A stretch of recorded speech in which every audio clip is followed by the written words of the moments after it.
Operation Sindoor தொடரும் என பாதுகாப்புத்துறை அறிவித்திருக்கக்கூடிய நிலையில் எல்லைகளில் நிலவி வரக்கூடிய போர் பதற்றம் தொடர்பான பல்வேறு செய்திகளையும் விருந்தினர்களுடைய பார்வைகளையும் பகிர இருக்கிறோம். அதற்கு முன்னதாக இந்த நேரத்திற்கான தலைப்புச் செய்திகளை பார்க்கலாம். இந்திய ராணுவத்துக்கு ஆதரவாக சென்னையில் இன்று மாலையில் பேரணி. முதலமைச்சர் மு க ஸ்டாலின் பங்கேற்கும் நிலையில் திரளும் பொதுமக்கள். முப்படைகளின் தலைமை தளபதி முப்படைகளின் தளபதிகளுடன் பிரதமர் ஆலோசனை. தொடர்ந்து பாதுகாப்பு அமைச்சர் தேசிய பாதுகாப்பு ஆலோசகருடனும் ஆலோசனை நடத்திய பிரதமர்.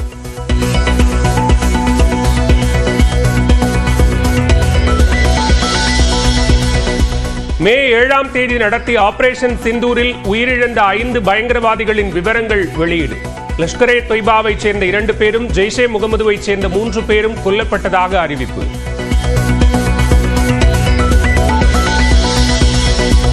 பாகிஸ்தான் நடத்திய தாக்குதலில் அரசு அதிகாரி உள்ளிட்ட 5 பேர் ஜம்மு காஷ்மீரில் பலி. ரஜோரி பகுதியில் அப்பாவி பொதுமக்கள் 3 பேர் உயிரிழந்த சோகம்.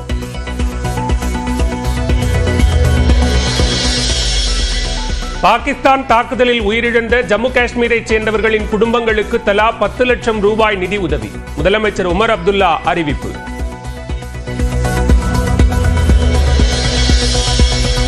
ஜம்முவின் ஆரஸ்புராவில் பாகிஸ்தான் நடத்திய தாக்குதலில் 8 எல்லை பாதுகாப்பு படை வீரர்கள் காயம்.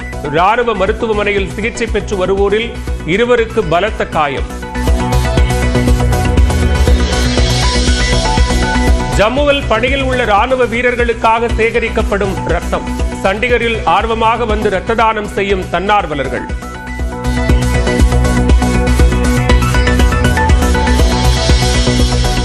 ஆப்கானிஸ்தானை இந்தியா தாக்கியதாக பாகிஸ்தான் கூறுவது தவறு. ஆப்கானிஸ்தான் ராணுவ அமைச்சகம் அதிகாரப்பூர்வமாக அறிவிப்பு மறுப்பு.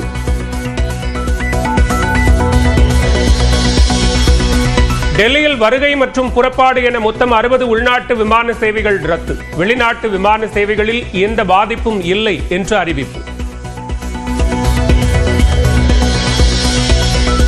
பயணிகள் விமானத்தை தொடர்ந்து சரக்கு விமானங்களுக்கும் பாதுகாப்பு தீவிரம். மத்திய தொழில்துறை பாதுகாப்பு படையின் கண்காணிப்பு அதிகரிப்பு.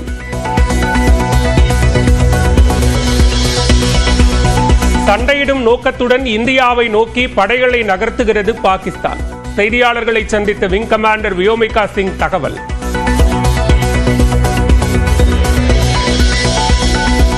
மருத்துவமனைகள் பள்ளிகளை குறிவைத்து தாக்குதல் நடத்துகிறது பாகிஸ்தான். கலோனல் சோஃபியா குரேஷி குற்றச்சாட்டு.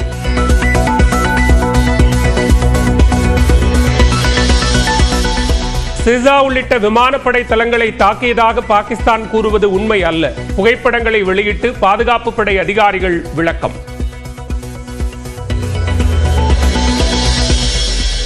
இந்திய தாக்குதல்கள் குறித்து பாகிஸ்தான் பொய்யான தகவல்களை கூறி வருவதாக வெளியுறவுத்துறை செயலாளர் குற்றச்சாட்டு. ஆப்கானிஸ்தானை தாக்கியதாக கூறுவது உண்மை அல்ல என்றும் விளக்கம். பாகிஸ்தானின் சியால்கோட்டில் செயல்பட்ட தீவிரவாதிகளின் ஏவுகணை ஏவுதளங்கள் கண்காணித்து துவம்சம் செய்த வீடியோவை வெளியிட்ட பாதுகாப்பு படை.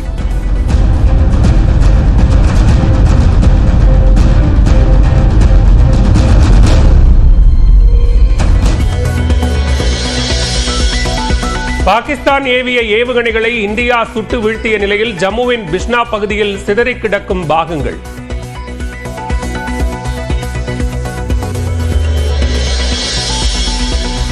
கடைகளை மூடிவிட்டு வீட்டுக்கு உள்ளேயே இருங்கள். வதந்திகளை நம்ப வேண்டாம் என ராஜஸ்தானின் ஜெய்சல்மர் மக்களுக்கு காவல்துறை வேண்டுகோள். सरकार के प्रतिष्ठान बंद किए जा चुके हैं. वाहनों का आवागमन बिल्कुल बंद रहेगा. किसी भी प्रकार की आवाजाही चाहे मानव. சண்டிகரில் ராணுவத்தில் தன்னார்வலராக சேர ஒரே நேரத்தில் திரண்ட 100கணக்கான இளைஞர்கள். மாவட்ட நிர்வாகத்தின் அழைப்பை ஏற்று வந்தவர்கள். பாகிஸ்தானுக்கு எதிராக கண்டன கோஷங்கள்.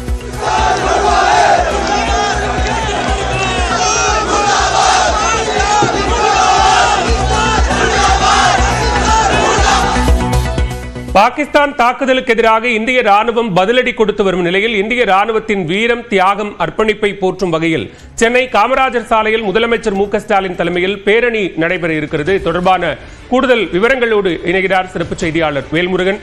வேல்முருகன், இந்த பேரணியில எவ்வளவு பேர் கலந்து கொள்வார்கள் என எதிர்பார்க்கப்படுகிறது? அதற்காக செய்யப்பட்டிருக்கக்கூடிய ஏற்பாடுகள், போக்குவரத்து மாற்றங்கள் தொடர்பான விவரங்களை பதிவு செய்யலாம்.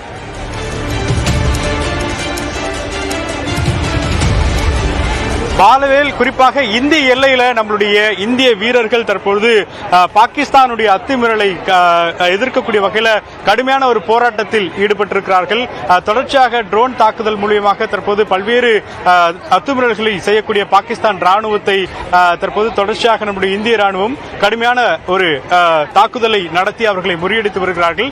இந்த நிலையில இதனை ஊக்குவிக்கும் விதமாக தொடர்ச்சியாக நம்மளுடைய பல அரசியல் தலைவர்கள் இதனை ஆதரவாக ராணுவத்திற்கு ஆதரவான பல கருத்துக்களை தெரிவித்து வருகிறார்கள்.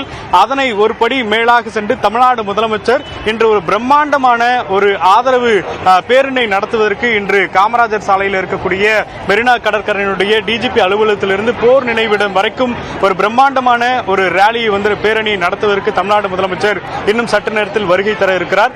இந்த ரேலியில கிட்டத்தட்ட 15,000க்கும் மேற்பட்ட பல நபர்கள், குறிப்பாக முன்னாள் ராணுவத்தினர், அதே போல காவல்துறையினர், ஊர்காவல் படையினர், இது மட்டுமில்லாமல் மருத்துவ துறை சார்ந்த பல குறிப்பாக மருத்துவர்கள், செவிலியர்கள், இது மட்டுமில்லாமல் என்சிசி மாணவர்கள், என்எஸ்எஸ் மாணவர்கள் என்று பல தரப்பிலிருந்து வரக்கூடிய காட்சிகளை பார்த்துக் கொண்டிருக்கிறோம். இங்கு ஏராளமான கல்லூரி மாணவர்கள் இந்த குறிப்பாக பாகிஸ்தானுக்கு எதிரான இந்த அத்துமீறலை எதிர்க்கக்கூடிய இந்திய ராணுவத்திற்கு துணையாக தற்போது நிற்கக்கூடிய மாணவர்கள் இங்கு ஏராளமான வந்திருக்காங்க. பேசலாம். வணக்கம். எவ்வளவு ஒரு ஆர்வத்தோட வந்திருக்கிறீங்க? இன்னைக்கு இருக்கக்கூடிய அந்த அத்துமீறல் எந்த அளவுக்கு ஒரு பாதிப்பை ஏற்படுத்தியிருக்கு? உங்களுக்கே தெரியும், இப்ப பகல்காம்ல நம்ம இந்தியர்களை அந்நியர்கள் சுட்டு கொண்டுட்டாங்க. அது இப்ப நம்ம இந்திய ராணுவ படை தான் நம்மளுக்காண்டி போராடிட்டு இருக்காங்க. அப்படி இருக்கும்போது நம்ம ஒவ்வொரு இந்தியருக்கும் இந்த உணர்வுகள் ஈர்க்கணும். நம்மளோட இந்தியர்கள் தாக்கப்பட்டிருக்கும் போது நம்ம இந்தியாவுக்கு சார்பா, நம்மளோட ராணுவ படைக்கு சார்பா நம்ம துணை நிற்கணும். ராணுவ படை மட்டும் இல்ல, இதுல கற்பப்படை, விமானப்படை எல்லாருமே நம்ம இந்தியாக்காண்டி தான் போராடிட்டு இருக்காங்க. ஒவ்வொரு இந்தியருக்கும் இந்த குடிமை இருக்கு மாதிரி இங்க எல்லா செவிலியர் கல்லூரி, மாநில தனியார் அரசு மருத்துவமனை, எல்லா மருத்துவர்களும் நாங்களும் எங்களோட இந்திய குடிமனா எங்களோட ஆதரவை தெரிவிக்கிறோம் அப்படின்றத தெரிவிக்கதான் இங்க எல்லா மாணவர்களும், ஆசிரியர்கள் எல்லாருமே கூடியிருக்கோம். இது நம்ம மாண்புமிகு முதலமைச்சர் இந்த போராட்டத்தை ஏற்படுத்தியிருக்காரு. எங்களோட உணர்வுகளை நாங்க இன்னைக்கு தெரிவிக்க வந்திருக்கோம். நாங்க எல்லா நாளுமே நாங்க இந்தியாவுக்கு துணை நிற்போம் அப்படின்றத எங்களோட இதை நாங்க பதிவு செய்யறோம். தொடர்ச்சியாக இன்றைய தினத்தை பொறுத்தளவிற்கு 15,000க்கும் மேற்பட்டோர், கிட்டத்தட்ட 20,000க்கும் மேற்பட்டோர் இந்த பகுதிக்கு பேரணியாக வர இருக்கிறார்கள். முன்னாள் ராணுவத்தினர் உட்பட அனைவரும் இந்த பேரணியில் பங்கேற்று குறிப்பாக நம்மளுடைய பங்களிப்பை, குறிப்பாக ராணுவத்திற்கு மிகுந்த ஒரு ஆர்வத்தையும் மிகுந்த ஒரு அர்ப்பணிப்பையும் செய்து கொண்டிருக்கக்கூடிய இந்த தருணத்தில் அவர்களுக்கான ஒரு துணையாக தற்பொழுது தமிழ்நாட்டின் சார்பில் ஒட்டுமொத்தமாக நாம் துணை நிற்கிறோம் என்பதை வெளிக்காட்டக்கூடிய ஒரு மிகப்பெரிய ஒரு பேரணியாக இன்னும் சற்று நேரத்தில் தமிழ்நாடு முதலமைச்சர் இந்த பேரணியில் பங்கேற்று தற்போது மிகப்பெரிய ஒரு பேரணி நடத்த இருக்கிறார். பாலவேல், தற்போதைய தகவல்களுக்கு நன்றி வேல்முருகன். மேலதிக விவரங்களுக்கு மீண்டும் இணையலாம்.